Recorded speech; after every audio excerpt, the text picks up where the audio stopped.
Orange County Registered Digital.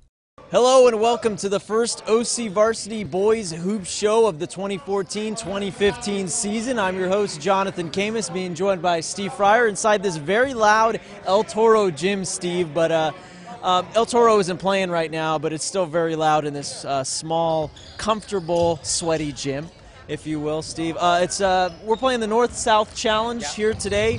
This is, what, the 17th year? 16th year, and it's a fun event. It's what some people call a showcase. 2 days worth of games, 5 games per day, and it's just a North County team playing a South County team. It's a lot of good matchups. You get to see a lot of good players, teams with different styles, and it's kind of like, you know, this and next week's tournament is sort of the last stop before we get in the league in January. Hey, 24 teams in this tournament. Behind us, 2 of the best two-way players in the county, in Sam Darnold, who is a candidate for Player of the Year, and also Bo St. Jem, who had a terrific year for Corona Del Mar, Steve.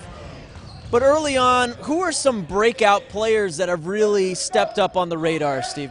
Well, I saw a guy last week that impressed the heck out of me, and you know, he was all league last year. Esperanza's Jarrett Broadbeck. He's 6'5" guard, senior. Guy scores every which way that you can score, Jonathan. Outside shots, drives, turnarounds, the whole kit. He's got it all. Jarrett Broadbeck. You know, when the all-county team comes out in March, that guy's going to be somewhere in the mix.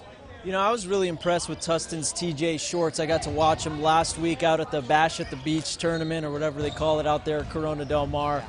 He played really well, and I know you saw another couple kids too, Steve, specifically one from St. Margaret's. Yeah, Brent Cahill, the big guy over there at St. Margaret's, he's averaging 28, 27 points a game. He was our Athlete of the Week last week.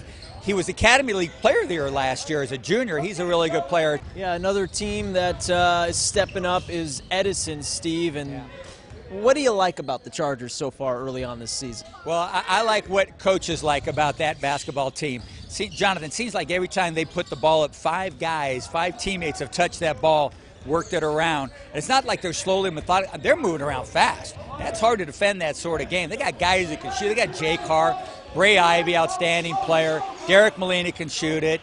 You know, Garrett White, Coach Dave White's son, getting the rebounds, getting the inside buckets, doing the dirty work. They got some depth, good guys coming off the bench.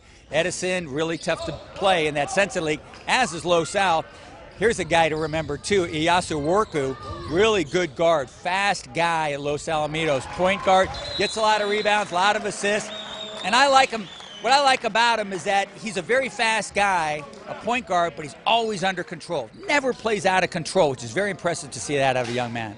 What do most people do after Christmas? I imagine they put their feet up on the couch, watch their favorite movie, maybe have a little eggnog, but not for Steve Fryer and Jonathan Khamis. We'll be at the Orange Holiday Classic. That runs about till December 30th. That's a 16-team tournament there. And who are some of the teams that are in it, Steve, and what do you look forward to in this tournament? Well, it's going to a lot of outstanding ball clubs in this one. We mentioned Esperanza with I see Foothills on there. Yeah, really Jarrett Broadbeck, Foothills in there, Canyon's in there. You know, 2 teams that Crestview League, of course, have on opposite sides of the bracket, so they won't touch each other until they get to the finals. Perhaps Orange Lutheran's in this tournament too. La Mirada, who looked really good when we saw them play last week. So a lot of good teams at Orange Holiday Classic. People remember that it's been at Chapman University for decades, just about. Last year and this year, it's at Hope University in Fullerton. Chapman's men's team's got some games, post-Christmas games there at Hutton Sports Center, Chapman. So it's at Hope University in Fullerton, right across the street from Cal State Fullerton. Nice big gym, really good tournament. Yeah. Cal State Fullerton, home of Steve Fryer and yours truly. Hey, we almost finished the show without talking about Mater Dei. But after going undefeated last year, Steve, the Monarchs have lost 2 games in a Florida tournament. What's up with that? Well, it's the City of Palms tournament, one of the more prestigious tournaments in the nation. And Mater Dei didn't lose to, you know, some junk teams. The first team that beat them was Wesleyan Christian of High Point, North Carolina, ranked number 2 in the nation behind Montverde Academy of Florida. And then they lost to another really good private school team, Paul VI. So, yeah, they've lost a couple games, but, you know, we play these tournament games to get better. You want to see different teams, see different styles, and it's all about getting ready for January. All right, Steve and I are going to enjoy the rest of this little event here at El Toro, and make sure to check out OCVarsity.com for all your latest boys basketball tournament information. I'm Jonathan Khamis, and thanks for watching. Orange County Register. We are here in the service of Orange County.